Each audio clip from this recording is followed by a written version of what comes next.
Ashama guys, turre jirtu fayyaa keessanii hordoftoonni chaanaalii kootii hundumti keessanuu nageenya waaqayyoo iddoo fi lafa jirtanitti isiniif haa baay'atu akka mooltaan akka turtaan akkamiin yeroo kana keessanii bagana kanaa taatan anis obboleettiin keessa nagaadha galata waaqayyoo nageenyi na bira jiru isin birallee haa jiraatu.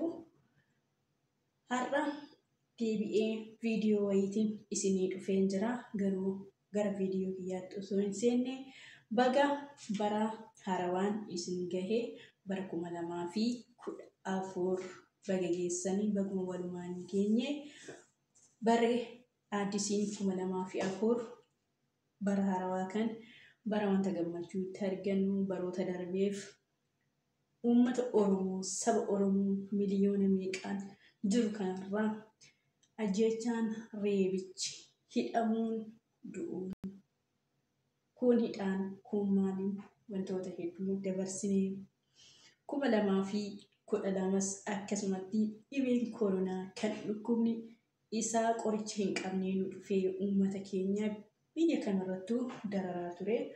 Itti fufee 2013 akkasuma uummanni Oromoo miliyoona meeqaan kan lubbuun isaatii wareegamee kuunaan dararamee kun maal ta'edha hundi keenya ni beekna. Bara san dabarsinee bara haarawaa 2014 kanatti seennee jirra. Barri kunis bara gammachuu, bara tokkummaa, bara jaalalaa, gadda gammachuutti, jibba jaalalatti, abaarsa eebbatti, jal'aa sirriitti, dhabuu argachuutti, wallaalummaa beekumsaatti, faca'uu tokkummaatti, wal tuffachuu gara wal kabajuutti, wal hamachuu gara wal gorfachuutti nu haa deebisu. Jaalala nuuf haa kennu, tokkummaa nuuf haa kennu, biyya teenya biyya nagaa nuuf haa godhu, biyya keenya uummata keenyaaf nagaa buusee tokkummaa isaaniif bilisummaa isaanii akka nu taasisu.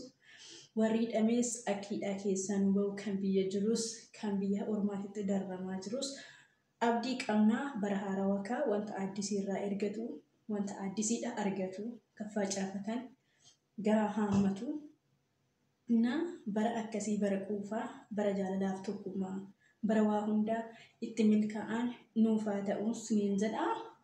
Egaa amma garuma viidiyoo kiyyaatti dabarsaa haga xumura viidiyoo kootitti na wajjiniin turaan affeerraa kootii. Garuu warri chaanaala kootiif addisii taataan please subscribe like gochuudhaan maatii nu ta'a nu jajjabeessaa kabajaadhaan isin gaafanna.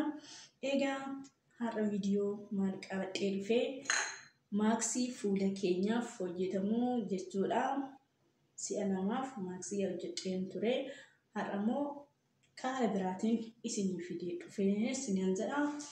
Innis haala kamiin hojjechuu dandeenya maaksii fuula keenyaa yoo jenne asitti aloe-veraa qopheeffadheen jira 92 jechuudha. Asitti immoo zabaadii hogarti jechuudha. Ergasii sukkaara jechuudha. Kun sukkaara isa kana akkam goone maaksii hojjetannaa yoo jenne fuula keenyaaf aloe-veraan kun baay'ee barbaachisaa. Aloe-veraa mataa keenyaafis baay'ee bareeda jechuudha. Fuula keenyas akkasumatti baay'ee tokko halluu wixii qabudha. Isa kana aloe-veraa maankaa tokko fudhanna jechuudha. Maal keessatti qodaa keessatti maankaa tokko fudhanna. Akkasuma zabaadii hogartii kanallee maankaa tokko fudhanna jechuudha.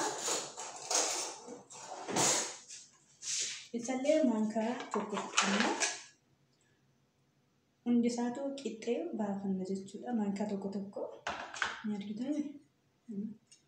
Isas maankaa tokko fudhannee sukkaarallee maankuma xiqqaa kanaan jechuudha.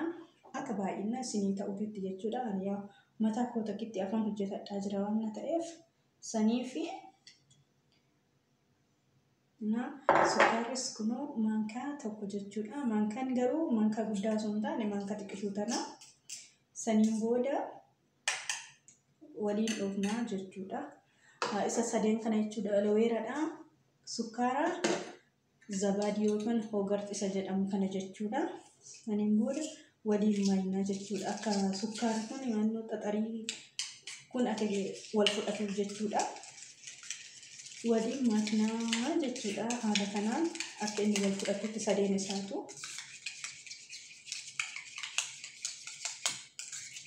akka maaksii sirriitti fuula keenyarra nu taa'ee nu qabatuuf jechuudha.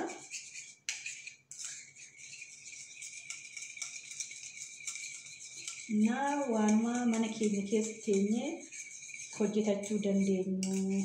Inni kun aloe-veraan baay'ee tokko bareeda. Yoo argattan mataa keessaniifillee fayya fuula bichaa osoo hin taane mataa keessaniifillee illa sallasiisaa akka guddatullee ni taasisa. Hubatii kennaa jechuudha mataa keenyaaf dhugaa waaqayyo. Batalaa mataan keenya mataan Itoophiyaa waan akka Habashaa jechuudha. Kishaa jedhanii jarru iyyuu amma fakkeenyaaf yoo qibaata hin dibne fa'aa ka'ee dhaabataa jiree shaatuma caakkaa dhaabannoo jedhe fakkaata. Isa saniif baay'ee bareeda galgala osoo yoo bittuma isaa yoo argattanii bitattanii fayyadamtanii isa kun garuu kan bittaatti fireeshillee adnaan qaba jechuudha. Gibbii keessa hin jira jechuudha. Garana yeroo biraa fireesh isaa mureetassin agarsiisa. Fireeshin isaa ni jira jechuudha. Galgala dibattanii qulqulluu awwaalitti dibattanii mataa keessan affantanii bulfina. Ganama san shaampuu keessanii dhiqattanii ergasii koondishinarii laqatanii dhugaa waaqayyoon namni qibaate dibate fakkaata mataan keessanii wazii qaba jechuudha. Qalaalii kana hin cululuqu. Yoo argattan itti fayyadamadha. Ani gaafa tokko hojjedhee isin agarsiisa. Wal fudhachiiseen jira jechuudha kunoo. Saniin booda dibatu bichaadha jechuudha. Kanaaf kunii wanta gabaa bitamu osoo hin taane wanuma mana keenyatti hojjetachuu dandeenyu. Sukkaarri yaada dhufaa jarri zabaadillee nyaata ofiitiif sida yeroo hunda fidatanii aloe-veraa immoo ofii keessanii bitachuu dandeessan jechuudha. Maaliif aloe-veraa ofii kiyyaafan bitadhaanii aloe-veraa ofii keessanii bitattanii hogaartiin mana jira. Sukkaarri siyaada sila mana jiruuf jechuudha. Itti fayyadamuu dandeessanii haaluma salphaadhaan maaksii fuula keessanii hojjetachuu dandeessanii isin jedha.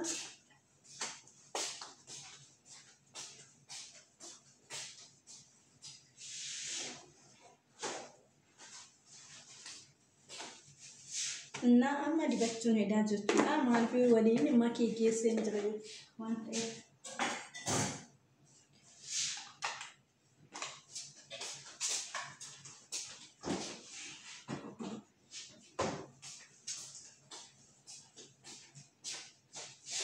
Amma dibatuu qofa bichaa naafee dibachuun edaa. Daqiiqaa meeqan ofirra tursiisa? Daqiiqaa 15 ofirra tursiisee saniin booda ofirraa dhiqama jechuudha. Kanaaf xixiin qabu waan ta'eef harkumaan dibadhaa xixiin na fixadhee mush laaziman guddeetaa miti xixiin harki keenya iyyuu kan waaqayyo tolchee nu uume waa hunda uumuu kan danda'u waa hunda hojjechuu kan danda'u jechuudha. Waaqayyo taatoluu nu badhaasee jira waan ta'eef kanaaf dibachuu bichaadha jechuudha. Amma wal fudhatee jira waan ta'eef garuu akka nishaa minaaminaa sanitti fuula keenyarraa kun aloe-veraa waan qabuuf zabaadiidhaan hubartee wal fudhatee jira waan ta'eef dhannoodha. Akka qal'aa wayii ulaan ammoo nafa keessanitti mixxis jira jechuudha. Dinneeruma nafa keenyarratti akkatti dibanna jechuudha. Ni mul'ataa miti?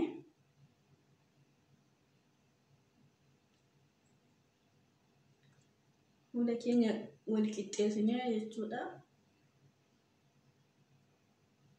Ija keenya keessa akkasiin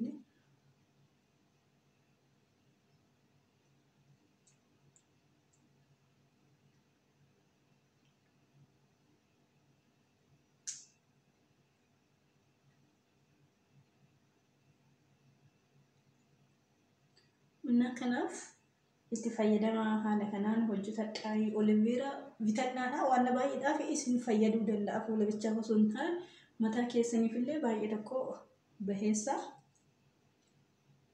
caafii mataa keessanii jechuudha. Fakkeenyaaf mataan keenya baay'ee ni maramaa miti yeroo dhiqannee kaanifaa cimburr jedheetu mahaali keessa osoo hin taane batalaayi caafiin isaa jiraate caafiin isaa sun ni gugguduufama. Akka mataa jaraatiin jechuudha keenya. Isa san jechuudha vaaziliinii fi aloweeraa kana walitti maritanii caafa irratti gisee simmi jettaniituma caafa irratti qabdanii sukkumtan jechuudha. Ishitti gootan dhugan daqiiqaa 15 yookiin akkas walirraa osoo hin kutin jechuudha. Galgala san ganama akka bulchitanii galgala ganama ofirraa dhiitanii caafiin isaa yeroo filtan yeroo miicattan baay'ee isin rakkisu yeroo hunda akkasitti fayyadamaa hoo deemtan caafiin isaa sun lasallasaa deema. Caafiin isaa sun lasallasaa yeroo deemu bakka mataan keessa yeroo filtan yeroo dhiqattanii kaatan abaxxaruudhaaf yookiin walitti gugguduufamee baay'ee isin rakkisu ofiinuu wal gadhiisa jechuudha. Kan mahaalii agas mara caafiidhaan mahaaliidhaa waggaa abaxxarree geessinu caafi irratti wal guduufamee gizee ciccitu jira. Innaa kanaaf isa akkasiin baaziliinii walitti maritanii jechuudha. Waa baay'eedhaaf isin fayyada jechuu barbaadan aloweeraan akkasitti illee itti fayyadamuu dandeessanis ni jira. Aloweeraa gabaa guutee jira jechuudha. 99 isin jira kun amma kan inni beekte kun 92 dha jechuudha. Kan ofii keessanii barbaadan jechuudha 99 ta'u kanas ta'u bitattanii itti fayyadamtan.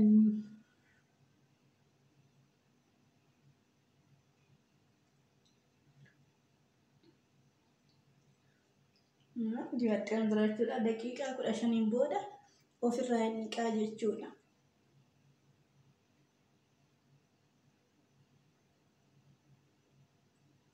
Ogarti sila qabu fi sukkaarri sila maama'eef qal'aadhaan yeroo dibattuuf harka keetirraa wannoo jechuu danda'a. Odoo xixiin jiraate baay'ee sin rakkisa. Garuu xixiin hin qabne.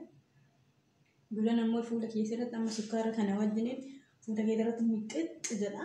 Daqiiqaa 15 san jechuudha. Ngoggoga jechuudha. Gisee sana ofirraa deemtanii saamunaa osoo hin taane bishaanumaan ofirraa dhiqtan.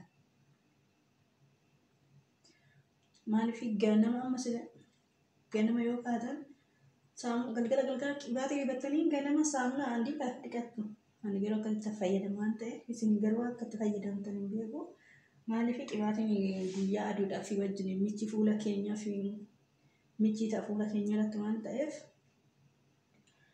galgala qibaatii dibadhee ganama ofirraa dhiqatan durallee jedheen jira. Ani guyyaa hin dibadhu jechuudha. Maaliif kanaan dura fuula na balleessee ture akkasitti michiidhaan irraa kan ka'e garuu tamaskii waaqayyo galataa argatu narraa badee jira. Innaa saniif amma na sodaadha jechuudha yookiin fuulatti na deebi'uu danda'a waan ta'eef qibaatii tasaasa'eetuma ofiin eegsiisuus ni jira. Mataa kiyyaa yeroo dibadhu adda kiyyarra kan dhumne shaashiin akkana annoo jedheetu dibadha sin jira. Kanaafi kunoo geeffadhaan jiraam. Isinis immoo itti fayyadamaa dibadhaa. Jiraam malleedhaan nagaa sallaaja keessan gara boruuf naa ta'a. Haraama gatuu waan ta'eef cubbuudha. Maaliif waaqayyo nama gaafata. Zabaadiin kun amma isa nyaatamuu danda'u sukkaarris hin beektanii. Namni kana dhabee baay'eetu jira. Innaa kanaaf wanta tokko bilaashatti balleessuun nuuf gaarii miti waaqayyo guyyaa tokko nu gaafata waan ta'eef hin daffa'u. Kanaafuu boruuf nagaa jechuudha. Maaliif anumatu hojjetatee anumaa fi ganna ta'e waan ta'eef rakkoo hin qabu. Kanaafuu nan halkaa wadhee boruuf ganamaaf dibadhaa sin jedha. Natti baay'ate. Innaa kanaaf kun dibadhee geesse xumure.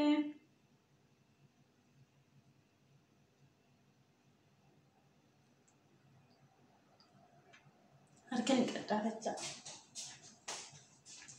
Argitanii miti?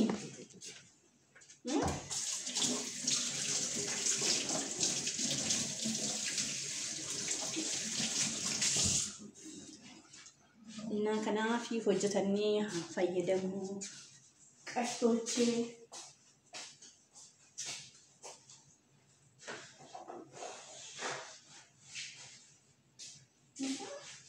No dibadhee geeffadhee daqiiqaa 15 saniin booda immoo ofirraa dhiqaa jechuudha. Kanaaf haala kanaan fayyadamaa obboleewwan koo qaqqaalii fi gaggaarii. Akkasa isiniin jedha.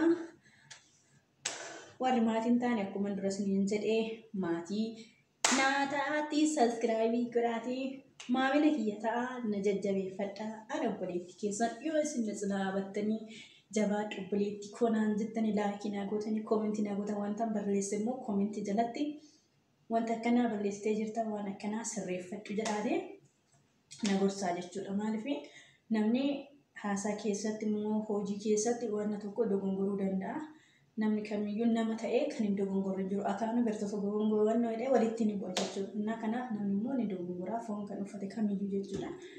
Kanaaf bakka dogongoretti warra taroo osoo hin taane bakka kana sirreeffadhu bakka kana baddee jirta naan jedhaatii koomentii jalatti na barreessanaa.